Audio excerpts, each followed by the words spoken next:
दोस्तों, आपके दुख का कारण क्या है? आपके दुख का कारण आपकी प्रिय वस्तु होती है। इस बात को भगवान बुद्ध द्वारा दिए गए ज्ञान को एक कहानी के माध्यम से समझेंगे। आइए जानते हैं आपके दुख का कारण। एक व्यापारी था जो अपने लड़के से अपने प्राणों से ज्यादा प्यार करता था। वो लड़का उसकी आंखों का तारा था। वह अपने लड़के को देखकर ही जीता था। जब तक वो अपने लड़के को देख ना ले, उसे चैन नहीं मिलता था। वो लड़का ही उसकी खुशियों का कारण था। एक दिन दुर्भाग्यवश से लड़का अचानक बीमार हो गया। काफी इलाज कराया, पर लड़के की हालत दिन पर दिन बिगड़ती जा रही थी। और एक दिन वो लड़का अपने पिता की खुशियों को उजाड़कर इस दुनिया से चला गया। वो व्यापारी इस सदमे को सह ना सका और पागल सा हो गया। एक दिन वो घूमते हुए श्रावस्ती नामक स्थान पर पहुंचा। उस समय श्रावस्ती के चेतन में भगवान गौतम बुद्ध रहते थे। वो दुखी व्यापारी भी भगवान बुद्ध के दर्शन करने हेतु पहुंचा। बुद्ध को प्रणाम कर वो एक कोने में बैठ गया।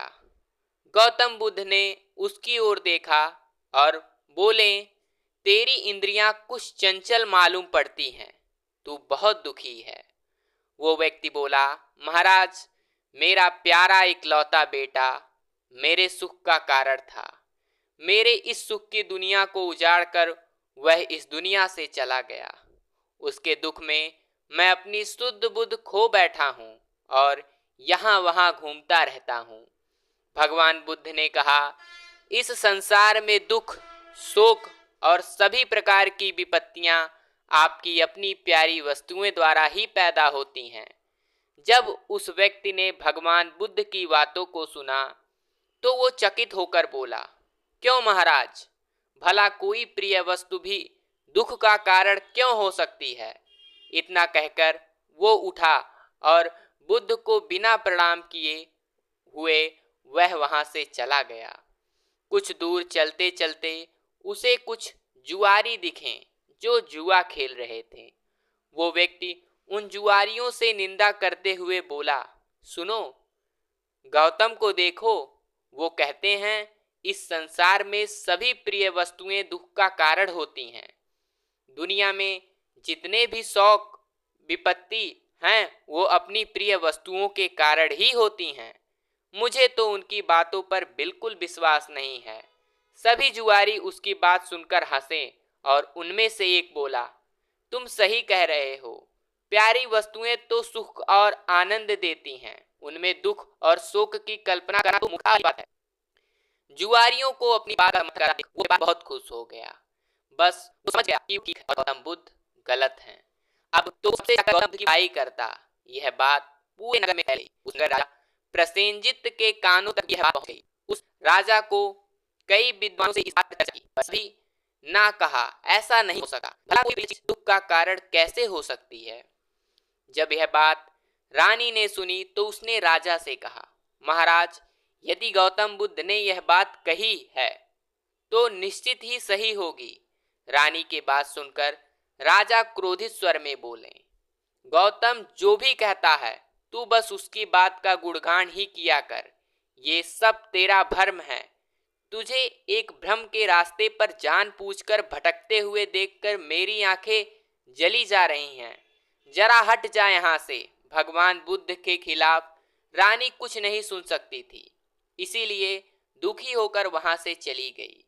रानी ने नालिझंग नाम के एक ब्राह्मण बुलाया और कहा, तुम शीघ्र ही भगवान बुद्ध के पास जाओ और उनकी मेरी तरफ से सादर प्रणाम कर कहना कि संसार में प्रिय वस्तु दुख का कारण कैसे होती हैं। जब वो तुमको इसका उत्तर बताएं तो उनकी एक भी बात भूल ना जाना और सारी बात मुझे आकर बताना। नालिझंग बुद्ध के पास गया और उनसे मालिका द्वारा कही बात बता दी। भगवान बुद्ध बोले, हाँ, इस संसार में सभी प्रिय वस्तुएं दुख का कारण होती हैं। कुछ समय पहले एक स्त्री की मां मर गई। वो स्त्री अपनी मां के वियोग में इतनी दुखी हो गई कि उसको अपने शरीर का भी ख्याल नहीं रहा।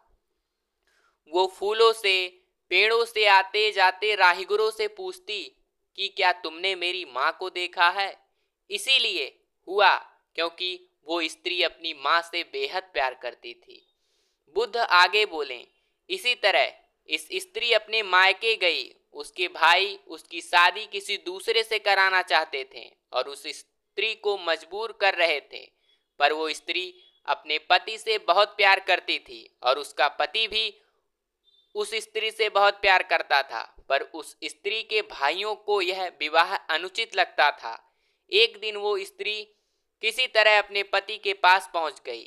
उसने पति से कहा कि हम इस दुनिया में नहीं मिल पा रहे, लेकिन स्वर्ग में तो जरूर मिलेंगे, कहकर अपनी पत्नी को मार दिया और खुद भी आत्महत्या कर ली। नालीजंग बुद्ध की सभी बातों को सुनकर और बुद्ध की आज्ञा लेकर रानी के पास पहुंचे और उन्हें सारी बात बताई। रानी प्रसन्न होकर राजा के पास पहुंची और उसे सारी बात बताई कि संसार में प्रिय वस्तुएं दुख का कारण होती हैं। रानी की बात सुनकर राजा प्रसन्न होकर उसे देखने लगे। रानी आगे बोली, महाराज, आपकी प्रिय पुत्री वंजनी आपको प्यारी लगती है ना? राजा बोले, हाँ मलिके, वो तो मेरी आंखों का तारा है। तब रानी ने कहा, यदि वांजनी के जीवन पर किसी विपत्ति का आक्रमण हो तो क्या आप दुखी नहीं होंगे?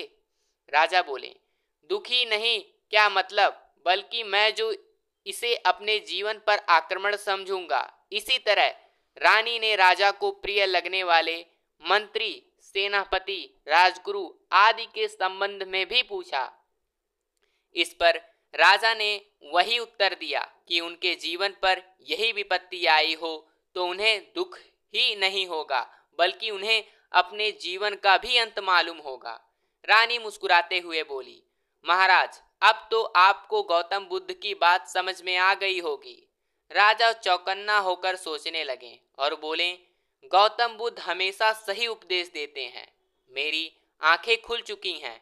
उसके बाद राजा भी गौतम बुद्ध का आज्ञा लेने और उनका आशीर्वाद लेने चले गए। तो दोस्तों, कैसी लगी हमारी शिक्षा भरी कहानी? अगर आपको अच्छी लगी तो चैनल को सब्सक्राइब करना मत भूलिएगा, क्योंकि हम ऐसी ही नई नई शिक्षाप्रद कहानी आपके लिए लाते रहेंगे।